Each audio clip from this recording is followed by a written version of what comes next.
Messrs Faizul এন্টারপ্রাইজে শুকনা সুপারির বিশাল সমাহার।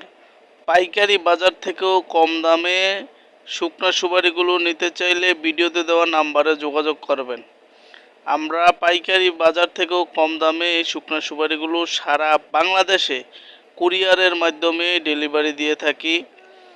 তো আমরা সরাসরি কৃষক থেকে শুকনা সুপারিগুলো সংগ্রহ করে থাকি, যার কারণে পাইকারি বাজার থেকেও কম দামে ইনশাল্লাহ আমরা এই শুকনো সুপারিগুলো আপনাদেরকে দিতে পারবো। তো সুপারিগুলো নেওয়ার জন্য ভিডিওতে দেওয়া নাম্বারে আপনারা যোগাযোগ করবেন, অথবা আপনারা চাইলে আমাদের এখানে আইসা ওই শুকনো সুপারিগুলো নিতে পারবেন। আমাদের এখানে আসার ঠিকানা হলো নোয়াখালী, লক্ষ্মীপুর, হায়দারগঞ্জ বাজার। আমাদের এই শুকনো সুপারির বিশাল আড়ত। আপনারা বেশি আকারে নিলে আপনারা আমাদের এখানে আইসা দেখে শুনে ইনশাল্লাহ নিতে পারবেন। আর যারা 2-1 বস্তা নিতে চান তারা ভিডিওতে দেওয়া নাম্বারে যোগাযোগ করে কুরিয়ারের মাধ্যমে নিতে পারবেন।